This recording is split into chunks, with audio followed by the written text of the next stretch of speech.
रामायण की कथा असुरों के राजा रावण के विनाश के इर्द गिर्द ही घूमती है। हम सब जानते हैं कि देवी सीता ही रावण की मृत्यु का कारण बनी थी, लेकिन क्या आप यह जानते हैं कि यह सब पहले से ही सुनिश्चित था। जी हाँ, रावण का अंत श्री राम के हाथों होना पहले से ही तय था। हालांकि इसकी वजह देवी सीता बनी, जो देवी वेदवती का ही पुनर्जन्म थी। वेदवती देवी लक्ष्मी का ही एक अवतार थी, जिन्हें सीता जी का भी एक रूप माना जाता है। रावण के साथ जो कुछ भी घटित हुआ वह सब इन्हीं के श्राप के कारण हुआ था।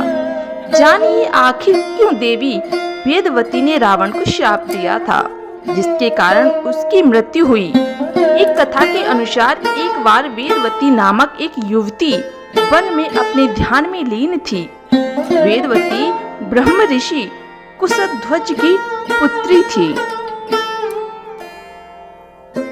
कुशध्वज को बृहस्पति का पुत्र कहा जाता है। कहते हैं अपने जन्म के कुछ समय बाद ही वेदवती को वेदों का ज्ञान हो गया था, इसलिए इनका नाम वेदवती रखा गया।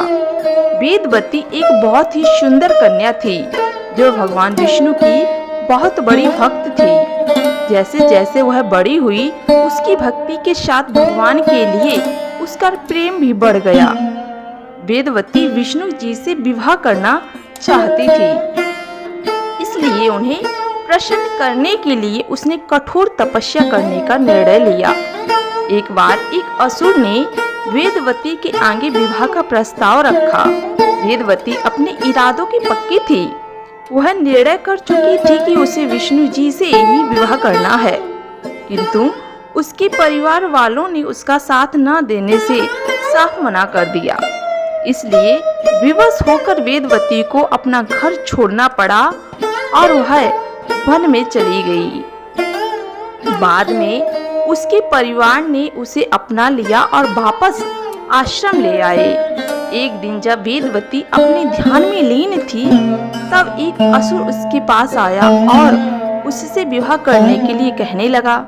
जब वेदवती ने उसका प्रस्ताव ठुकरा दिया, तब उस राक्षस ने उसके माता पिता का वध कर दिया, जिसके बाद वेदवती आश्रम में एकदम अकेली पड़ गई। वेदवती की उपासना से भगवान विष्णु जी अत्यंत प्रसन्न हुए और एक दिन वह उसके समक्ष प्रकट हुए। भगवान ने उससे इतनी कठोर तपस्या का कारण पूछा। तब वेदवती ने उन्हें बताया कि वह उन्हें पति के रूप में प्राप्त करना चाहती है। हालांकि भगवान विष्णु जी ने उसे बताया कि इस जन्म में यह मुमकिन नहीं है, लेकिन अगले जन्म में वह जरूर उनकी अर्धांगिनी बनेगी। वेदवती ने विष्णु जी से विवाह करने के लिए समस्त संसार को त्याग दिया था, किंतु उसकी इच्छा पूरी न होने पर भी भगवान के प्रति उसकी श्रद्धा कम नहीं हुई और वह लगातार उनकी आराधना करती रही। एक दिन जब वेदवती एकांत में अपनी तपस्या में मगन थी, तब उस समय का सबसे शक्तिशाली और खतरनाक असुर रावण वहां से गुजर रहा था। जब उसकी दृष्टि वेदवती पर पड़ी, तो वह उसकी सुंदरता को देखकर सम्मोहित हो गया। रावण ने वेदवती से विवाह करने का प्रस्ताव रखा। जब उसने विवाह के लिए मना कर दिया, तब रावण वेदवती के केस पकड़कर उसे घसीटता हुआ ले जाने लगा। इस बात से क्रोधित होकर वेदवती ने अपने केस काट दिए।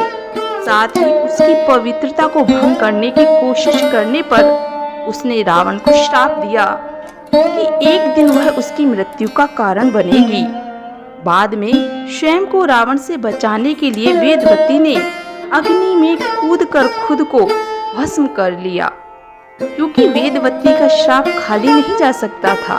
कुछ समय बाद मंदोदरी ने एक कन्या को जन्म दिया, लेकिन वेदवती के श्राप से भयभीत रावण ने जन्म लेते ही उस कन्या को सागर में फेंक दिया, जिसके बाद सागर की देवी वरुणी ने उस कन्या को धरती की देवी पृथ्वी को सौंप दिया और पृथ्वी ने उस कन्या को राजा जनक और माता सुनैना को सौंप दिया। जिसके बाद राजा जनक ने सीता का पालन पोषण किया और उनका विवाह श्री राम के साथ संपन्न कराया।